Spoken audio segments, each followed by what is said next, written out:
Oh, boy. Hey, everybody. Oh, man, Mood, you got the middle seat. Yeah. Flying coach. Awesome panel today. I want to get right into this. A lot of people in the tech world, especially cynical journalists, say tech right now is boring. It's the big companies. There's nothing interesting, going on right now. We're waiting for this next wave.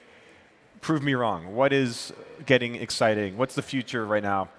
What are you guys excited about in tech? Well, I was really excited when the iPhone came out. But I'm more excited today. We got to talk about the elephant in the room. The big innovation is upon us now. The fidget spinner. Do you have that everywhere you go? No. But seriously, I thought the iPhone was great. It was sort of a second in a series of three big innovations in my adult life.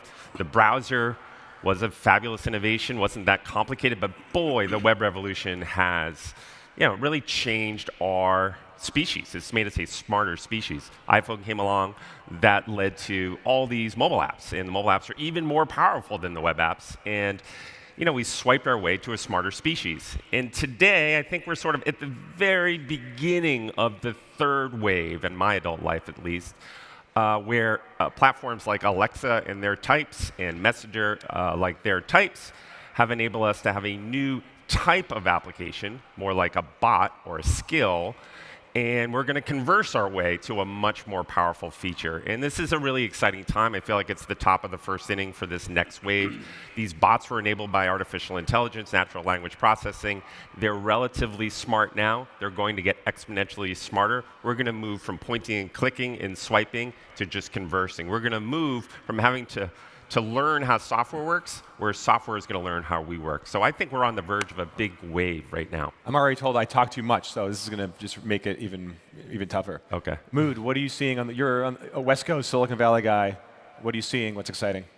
I'm seeing a lot of hardware companies now becoming more media companies because, and I'll give you a couple of examples. Two companies we're invested in. One is Peloton, which is the exercise bike that's actually an incredible media platform that has sort of a Netflix model embedded into it.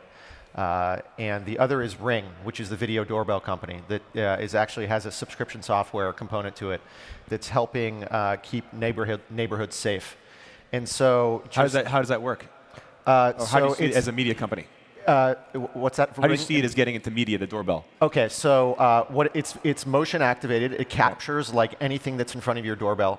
And so we knew that 98% of burglaries begin by someone ringing your doorbell. They want to know if someone's there. Wow. And then through that gateway, we've discovered a whole lot of stuff, interesting things that happen in front of your front door. And this really taps into suburban paranoia. And the things that are captured there are either terrifying or hilarious, or just incredible human moments, like when your daughter goes to school in the morning and she says, "Hi, Dad," whatever. And it tends to be just like 30-second to 2-minute content that becomes incredibly viral, that's really local, and gets shared and it gets distributed, and it tells a very interesting local story that's captured in real time. Kind of like security camera as a media company. Yeah, and so it's not about hardware, it's not about IoT, it's really about keeping neighborhoods safe, and so it becomes a communication platform. And so I think the next generation of hardware, I think, is going to have embedded media in it. Well, you mentioned hardware. Alexander is hardcore hardware. You make flying cars. So no, we are not hardcore hardware. We are hardcore software. Hardcore software. Okay, yeah, how does this work? Because it's a flying network of computers. What we are doing. So in our field. We had the first ideas 2010, and we had the first all-electric vertical takeoff flight with a scary-looking super drone in 2011. And we worked hard on a product as a flying taxi. And the first years it was all the world saying, "It's fancy. What are these guys doing?" And we are proud that the last 2 years it's going a little bit to mainstream. Flying taxis, all in the media, and some global players are working on that project, and so we think the mobility goes into the third dimension in the next years, not in 20 years or like that. It's coming now, And this is really amazing. And it's not only about our aircraft, it's about everyday popping companies, hardware companies, software companies are working on this area. And that is really amazing. This is coming in the next years. Well, some people are scared of helicopters, and some people are also scared of AI, and you put it together in like a terrifying product for some Yeah. No, I think the helicopter scared is about it's so loud. And also the acoustic signature is really aggressive, so we have fear of that sound. Yeah. And the new technology is more about it's really quiet, and it's controlled by computers, and you can do really safe systems. And a pilot is every time a human can make faults. So I think the future thing is also mobility on the ground, autonomous. This is a future thing, autonomous, connected, and shared. So it's not about private ownership. It's you trust the system, and the system is safer than if you have some people who control it as a pilot or as a driver. Well, Alexander's looking for some test subjects. Who wants to fly in the flying car first? Any show of hands? Well, we got some folks there. Ooh, there we go. And I have a question to you, because I have now the chance to ask a lot of people. If you can choose to fly a flying car in the you think about a super drone, and you can sit in. You will trust more an autonomous, safe system, or you will trust more a pilot with you. So I have first hands for the pilot version. Okay. And then second for the autonomous version. So I think that's half-half. Yeah. And it's just a amazing. combination. You're all set. Yeah, and it's amazing that now the people trust already autonomous things, also autonomous cars, and they have no user experience in that, and they trust it already now, because it's obviously that an autonomous thing can be safer. 10 years from now, if we're on this stage all together, what are we talking about? What's like the bold predictions for the future? And this is good. We have software, hardware, and the combination of both. So we got good minds here. Yeah, I think the person that dominated the early part of my adult life in terms of innovation was Steve Jobs. I just think 10 years from now, we're going to be looking like at Elon Musk and just be in awe. He's trying his best to make the environment on this planet more livable. With Tesla and other innovations, and then his backup plan is with SpaceX. Can we colonize Mars and move to Mars? So, I think a lot of people are going to be talking about what Elon's up to over the next 10, 20 years, and hopefully he lives a long and productive life because I think he's going to do some really interesting things. The interesting thing about the iPhone is it impacted all of our individual lives in important ways, made us more powerful and smarter species. He's having like at a human level impact potentially on our whole planet and the whole species. Do you think it's going to be is it the cars? Is it the plane, the space flight? Is it the tunnel, whatever they call it, the boring? What's going to be the lasting one, you think? I think if he figures out how to colonize Mars, that's a pretty good innovation. Yeah. That's a pretty big step for our species. So I keep an eye on him. The other thing about innovation I think is fascinating what's going on today is people in this room. We enjoy the iPhone and whatnot. We enjoy all these new technologies. The real innovation, the real impact that's been happening over the last 10 years has been on the less fortunate, the poor on the planet, the people who live in impoverished nations. They've been lifted up. Like many of the diseases have been eradicated. The hungry have been fed in a much better way. Like innovation sort of hit in waves, and I feel like there's been a nice wave hitting the unfortunate on the planet over the last 5-10 years. Gates Foundation and whatnot have had a big impact. And the connectivity helps that as well. Helps a lot. The internet helps a lot. If you can go into a village and give everybody an Android device, I mean, that does wonders for the village. Mood, what's everyone at Kleiner talking about? Well, in terms of my 10-year outlook, and I try not to be a tech futurist in terms of how I invest, because I think you're going to be wrong most of the time. So I try to pay attention to what's happening. So I measure the signals of what people are using, the sociology of adoption. I try not to be too ahead of the curve. That said, I think one of the things that I'm fascinated by, and it's not from a pure tech perspective, because I agree with some of the themes that both of them are talking about, I think it's just what's happening to where innovation resides.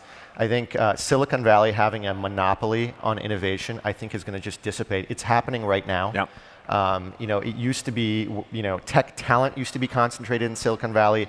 Access to all the tech platforms, whether it's Google, Facebook, et cetera, you needed that proximity back then. You needed access to tech media, all of these things. And I think those laws are breaking. They're already sort of broken. And so in 10 years, I think we're likely to see much more innovation outside of Silicon Valley. It's why I spend so much time in Europe. And I think that's a great thing, because I think cities that don't resemble San Francisco are much more indicative of where mass mainstream adoption resides. So to found a company and test bed your product in a city like London, I think is actually more functional than doing it in San Francisco. Yeah, New York and San Francisco look very different, behavior-wise than the rest of the world. Yeah, in totally. ways. What do you see that tech hub? Is it moving somewhere else, or is it spreading out and like growing in every city? Will every city have like a major tech center? I think it favors cities that have history, have diversity in terms of their populations, and have urban density. And so a lot of European cities, I think, are advantaged in that transformation. Yeah, Alexander, you're based out of Germany doing crazy stuff. How's it building things there, kind of outside the bubble, so to speak?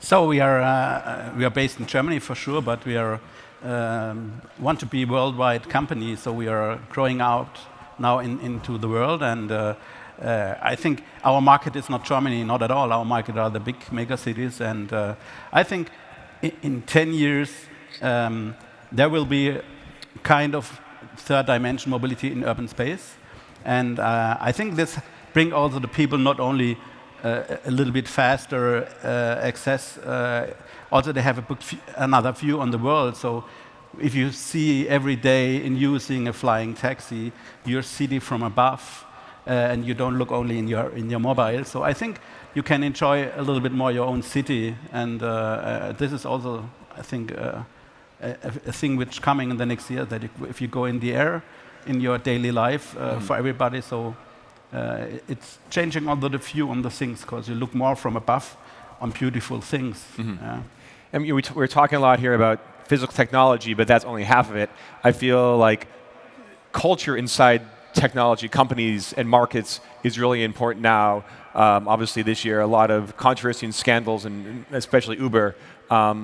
What can all founders here within companies learn from something like an Uber experience? Or anyone else? Yeah, all you guys, different things. Yeah. So I'm an investor in Uber, and first of all, let me say, I have never been more excited about the future of this company.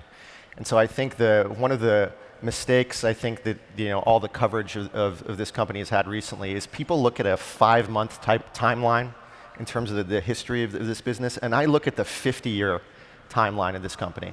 And I think it's one of the few companies in private technology that I think has that longevity to it. And I'm really excited, and I think it's a testament to what the founders, Travis did in terms of fighting to create this business and create this innovation, and also what the new leadership team is doing to sort of carry it forward. In terms of, I think, the lessons learned, it's really to tell the human story of your business. And for me, this is one of those innovations that I couldn't live without. I can't remember my life before Uber and like how I made it. And there's such an incredible story that touches the lives of the employees, the drivers, the consumers, I think local governments, a powerful human story that early on in the history of the company, it won the hearts and minds of people. And I think the focus on technology and some of the harder aspects, the less human aspects of the business, which are really important, started to dominate, and I think cloud the beautiful human story. And so I'm really hopeful and optimistic that they'll recapture that, because I think it's powerful. So yeah, too much pressure on tech, on growth, on winning, and that kind of just made it. I mean, I don't know what you call it. Yeah. Yeah. What do you guys do at HubSpot? You guys are growing super fast. You work with all different companies. How do you kind of keep on growing, but at the same time, keep it the culture, keep it in a positive place? I think something that's happening in companies these days, and a lot of startups I see, is people are focused on their product. And it used to be if you had a great product, you'd have a big head start, and the best product won. And it just seems to me like the head starts are shorter and shorter. It's so much easier to build a piece of software or hardware or build a consulting company today than it's ever been. It's cheaper and easier. And more, it's not about what you sell, it's about how you sell it. Let's take Uber, for example. Yep. You could argue Uber disrupted the taxi industry, or you could say, waiting outside in the rain disrupted the taxi industry. If you look at the music industry, if you look at almost any industry, the disruption isn't so much about a better product, but a better business model, a better marketing, go-to-market viral model that's happening. That's a big shift I've seen. It's less and less to build a big, sustainable, high-growth, profitable company. It's about great tech and about a great product, but it's as much about how you sell as what you sell. I think equally important in a new shift inside of companies today, because there's a massive talent shortage in our industry. Unemployment's at an all-time low almost across the globe. Trying to find those special snowflakes that all of us are looking for is so hard. The culture is incredibly important today. And if you can build a great product, well, it can be a magnet that pulls customers in, right, and retains them. But who builds those products? Great engineers, great salespeople, great marketers, whatnot. If you build a great culture, that's like a magnet that pulls in great employees and retains them. And I think that's been a key to HubSpot's success, is building a great culture and pulling people in. And I think Glassdoor is a game changer in the tech industry. I don't think anyone ever comes to work at my company, HubSpot, before taking a good long look at the reviews on Glassdoor. And so I think that transparency that Glassdoor has brought has been really interesting. And how do you, and Alexander, how do you get talent? What's the secret? Is it mission driven? People really want to work on this kind of big, complex problem? So we are fulfilling the dream of human. You can fly. So I think it's really easy that the people want to work on that thing. So we are a small company. We were 2 years ago, we were 6 people. Now we are 30. We're hiring now 40, 50 in the next month. So it's for us really amazing which people are calling us and we want to work with you, because we are such a small company. And I think when we grow more, it's really also a task to bring people to us to work with us. Will Uber start buying flying cars? Is that phase 3? You'd have to ask them. I think there are a few other initiatives that are probably ahead of that. Wow. All right, we have 1 minute left. I want one bold bet from each of you. Bots. We're going to have a conversational user interface and incredibly smart bots, and we're going to be using them and describing them in a way that we describe websites and mobile apps 2-3 years from now. If your company doesn't have a bot, start working on one. I'm looking forward to being replaced by a bot very soon. Me too. Steve Bertoni for president, 2024. Wow, that's a dark horse right there. I wouldn't bet on that. No, really, give me one. I'm not letting you off the hook for that one. I think it's the mobility of the future. Will be connected, and I think also AI going into that area. So AI make it more efficient, more feeling comfortable, to all in a big swarm of different kind of mobility system, and all will be connected together. I think this will be the big thing in the next 20, 30 Even more years. connected. More connected and more self-learning system, so you find a better way or a comfortable way or like that. Awesome. Well, that's a great place to end. Gentlemen, thank you so much. Thank you. Thank you, guys.